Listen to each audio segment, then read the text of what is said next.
बिस्मिल्लाहिर्रहमानिर्रहीम। मेरा नाम अहमद है और आप देख रहे हैं कोरियन पेन चैनल। दोस्तों, जो रिज़ल्ट है स्किल टेस्ट राउंड 2 का वो आ गया है और माशाल्लाह बहुत सारे बच्चे जो हैं पास हुए हैं, लेकिन मेरिट बहुत हाई गया है, 180 का मेरिट गया है। माशाल्लाह मेरे सारे स्टूडेंट पास हुए हैं, लेकिन दो का मसला बना है, यानी कि दो स्टूडेंट फ़ेल हुए हैं। एक का जो है तकरीबन 158 नंबर थे, 158 वो फ़ेल हुआ है। उसको थोड़ा सा प्रॉब्लम था, इस वजह से उसकी तैयारी अच्छे तरीके से नहीं हो सकी। हालांकि मैंने बहुत मेहनत की उस पर, मुझे डाउट था उस पर कि वो फ़ेल होगा, थोड़ा सा उसको प्रॉब्लम हुआ। वो बहुत ज़्यादा भी तैयारी की, लेकिन उसके बावजूद वो फ़ेल हो गया, क्योंकि 158 थे, लेकिन मेरिट क्योंकि 180 पे चला गया।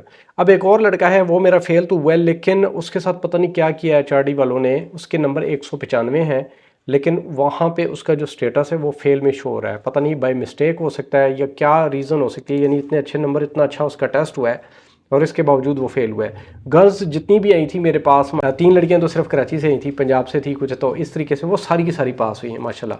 बाकी सारे के सारे मेरे स्टूडेंट 70 के करीब तकरीबन स्टूडेंट थे ये दूसरे बैच में, दूसरे राउंड में, जिसमें से सिर्फ ये दो बच्चे फेल हुए हैं। एक का तो ये वाला मसला है, 195 नंबर है लेकिन फेल शो हो रहा है, और एक जो है वो एक्चुअल में फेल हुआ है 158 नंबर। अच्छा, इसके अलावा आपको ये बता दूं कि मेरा एक स्टूडेंट है, उसने बहुत अच्छे नंबर लिए हैं और मेरे ख्याल में अब तक के सबसे ज़्यादा नंबर हैं। अगर इससे ज़्यादा भी किसी की अकेडमी के हैं बच्चे के, तो मुझे लाजमी बताइएगा। वकास एक लड़का है, मेरे पास आया था मेरा स्टूडेंट, लिया से, वकास लिया से आया था। माशाल्लाह उसने बहुत अच्छे नंबर लिए हैं, 243 नंबर, यानी कि 250 में से 243 नंबर उसने लिए हैं स्किल टेस्ट में। तो माशाल्लाह टॉप किया है उसने। और भी अगर कोई है इसके अलावा बंदा जिसने इससे ज़्यादा नंबर लिए किसी भी एकेडमी का, तो लाजमी मुझे बताइएगा। हो सकता है, बिल्कुल हो सकता है, इससे अच्छा भी कोई ले सकता है, लेकिन मुझे लाजमी बताएं कि इससे ऊपर किसने नंबर लिए हैं। तो मेरा स्टूडेंट जो उस वकास है, उसने माशाल्लाह 243 नंबर लिए, तो उसको मैं बहुत ज़्यादा मुबारकबाद पेश करता हूँ कि वेल डन वकास, ज़बरदस्त। अब इससे आगे जो आपने देखा होगा, जैसे ही आप अपना रिज़ल्ट चेक करते हैं, नीचे कुछ अनाउंसमेंट भी है। उसमें ये है कि आपने कब और कहाँ से, कब का तो यहाँ पे जिक्र नहीं है, लेकिन कहाँ से आपने मेडिकल करवाना है। देखें, जब आपका ये वाला रिज़ल्ट अभी आ गया है ना, आप कोशिश करें जल्दी से जल्दी अपना मेडिकल करवा लें। और उससे पहले अगर किसी का बैंक अकाउंट नहीं बनवाया हुआ, देखें ज़रूरी नहीं होता आपने किसी एक बैंक में खुलवाना है अकाउंट, आप किसी भी बैंक का खुलवा सकते हैं, HBL का, MCB का। उसके अलावा यूनाइटेड बैंक बहुत अच्छा है, यूनाइटेड बैंक आजकल बहुत ज़बरदस्त सर्विसेज है, उसके खुलवा लें। तो कोई भी बैंक जो आपको अच्छा लगता है, उसका बैंक अकाउंट अगर खुलवा लिया तो ठीक है, अगर नहीं खुलवाया तो वो अकाउंट आप पहले खुलवाएं। उसके बाद आपने, जैसा कि मैंने आपको बोला था कि मेडिकल करवाने से कोई 4-5-6 दिन पहले आपने ज़रा गर्म चीज़ें कम खाएं, ताकि मैं कहता हूँ अगले प्रोसेस में आपको ज़्यादा दिक्कत मसाइल ना बने। अब आपने मेडिकल करवाना है। जगह जो है, लाहौर में 2 हैं मेडिकल सेंटर, इस्लामाबाद में भी 2 हैं और कराची में 1 है। आप अपने करीबी जो मेडिकल सेंटर होगा वहाँ से आपने करवा लेना है। लाहौर में आप अलनूर से करवा सकते हैं, इस्लामाबाद में आप नायाब से करवा सकते हैं, इस्लामाबाद डायग्नोस्टिक्स से भी करवा सकते हैं, और कराची वाले अपने कराची वाले सेंटर से करवा सकते हैं। बाकी अगर किसी ने इस्लामाबाद ही आना है, यहीं से करवाना है, तो फिर यहाँ पे नायाब है, वहाँ से आप करवा सकते हैं। प्रोसेस में आपको बताता हूँ कि एक दिन आपका मेडिकल होता है, उससे अगले दिन जो है वही रिपोर्ट वो आपको नहीं देंगे, ठीक है। आपने सबसे पहले बैंक अकाउंट खुलवाना है। अगर बैंक अकाउंट खुला हुआ है तो आपने जाना है मेडिकल सेंटर में, वहाँ पे अपना मेडिकल करवाना है, जिसकी फ़ीस 4000 है अभी फ़िलहाल, ठीक है ना, 4000 फ़ीस है। आपने वो करवाने के बाद अगले दिन वो कहते हैं कि हम आपको आपका जो रिपोर्ट है वो OEC को भेज देंगे, लेकिन आपने अगले दिन नहीं जाना, बाद लेट भी हो सकता है। आपने एक दिन जो है ना बीच में डिले रखना है। उसके अगले दिन, यानी कि मेडिकल करवाने के अगले दिन नहीं, उससे अगले दिन, यानी 2 दिनों बाद आपने OEC चले जाना है। वहाँ पे जो रोस्टर, जो एप्लीकेशन फॉर्म है वो आपने फिल कर लेना है, ठीक है। अभी जो जो चीज़ें साथ आप लेके जानी है वो क्या लिखी हुई है, कंप्यूटराइज पासपोर्ट जो 1 साल से ज़्यादा वैलिड हो। अब ये बात याद रखिएगा, अब आपको वो पासपोर्ट चाहिए जिसकी वैलिडिटी कम अज़ कम 1 साल रहती हो। एक अदद पासपोर्ट साइज़ सफ़ेद बैकग्राउंड की रंगीन तस्वीर, ठीक है ना। अब सफ़ेद बैकग्राउंड आपको हो, लेकिन सफ़ेद शर्ट ही नहीं पहन लेनी, फिर सारा ही वाइट हो जाएगा, ठीक है, आप गायब ही हो जाएंगे, एक तरह के सिर्फ मुंह रह जाएगा। तो आपने कलर कोई भी शर्ट पहन लें, और लेकिन बैकग्राउंड जो है वो वाइट हो, ठीक है ना। एक अदद पासपोर्ट साइज सफ़ेद बैकग्राउंड वाली रंगीन तस्वीर आपने रंगीन कपड़ों के साथ मतलब खिंचवा लेनी है। उसके बाद वो लेके जानी है। उसके बाद ज़ाती बैंक अकाउंट की जो चेक आपको मिलता है ना, चेक बुक, उसकी एक आपने सादा कापी करवा लेनी है, उस पर आपका IBAN नंबर होता है इस वजह, और आपका डिटेल होती है सारी बैंक से रिलेटेड, तो वो उनको चाहिए होती है। फिर शनाख्ती कार्ड और KLT स्लिप की एक सादा कापियाँ आपने करवा के अपने पास रख लेनी है, और साथ में ओरिजिनल भी लेके जाना है, ठीक है जी। तो ये सारी चीज़ें आपने करके वहाँ पे अगले दिन जब जाना है, दूसरे दिन पहले मेडिकल करवाएं, एक दिन का डिले रखें, उससे अगले दिन आप OEC चले जाएं, करीबी OEC, अब ज़रूरी सब ने इस्लामाबाद ही आना है, लाहौर वाले लाहौर OEC में जाएंगे, बाकी जितने भी 5 हैं वहाँ पे आप जाके करवा सकते हैं, जितने भी हमारे OEC के दफ्तर हैं।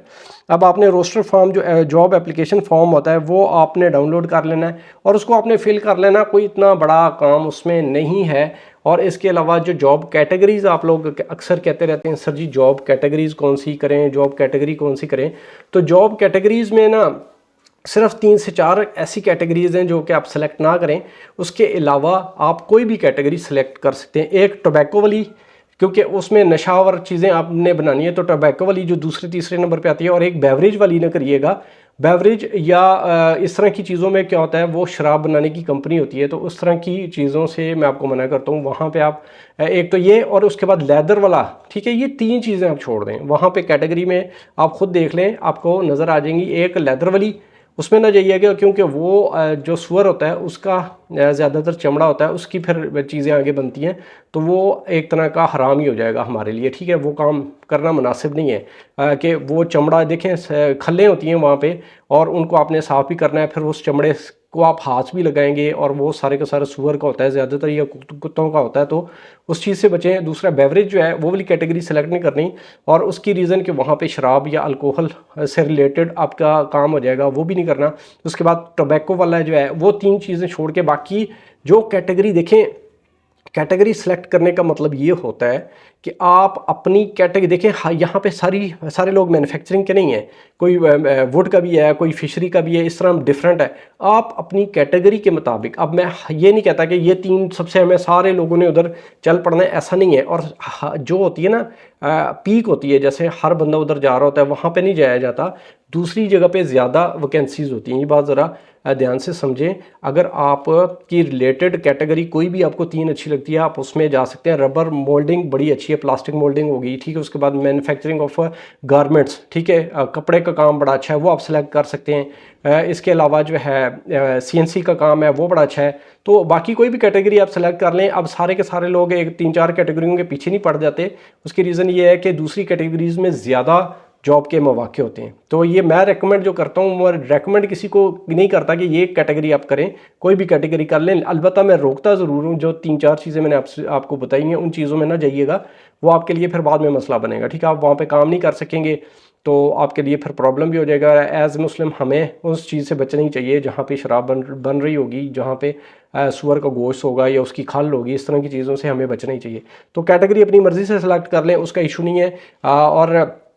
और जो मैंने आपको बताया था ना, लाहौर में आपने अलनूर से करवानी है, बाकी जहाँ से मर्ज़ी करवा लें। इस्लामाबाद वाले नायाब से भी करवा सकते हैं, और इस्लामाबाद डायग्नोस्टिक जो है वो भी ठीक है, वहाँ से भी करवा सकते हैं। कराची वाले अपनी जगह से वहाँ से करवा लें, और कोशिश करें कि पहले 2-3 दिन पहले परहेज़ कर लें। कुछ इस तरह की गर्म चीज़ें अगर खाई हुई हैं तो ना आप करवाएं मेडिकल, 2-3 दिन बाद करवा लें। अब मेडिकल कब तक करवाना है ये भी बहुत ज़्यादा ज़रूरी आप पूछते हैं। देखिए, महीने से 1.5 तक भी आप करवा सकते हैं मेडिकल, लेकिन अगर आप पहले 10-12 दिनों में ही करवा लेते हैं तो आपके लिए बेहतर होता है। बाज़ दफ़ा इंसान को कोई ना कोई मसला आ जाता है, जिसका फिर वो कहते हैं कि 15 दिनों बाद आप दोबारा मेडिकल करवा लें, तो उस चीज़ में भी फिर आपका कवर हो जाता है। आप पहले ही अगर मेडिकल महीने बाद करवाएंगे तो आपके लिए नुकसानदेह हो जाएगा। बाद में देखिए 100 तरह के मसले इंसान को बन जाते हैं। तो बेहतर ये है कि अभी जो टाइम आपको मिल गया, इसके वीक के अंदर अंदर आप अपना मेडिकल करवा लें।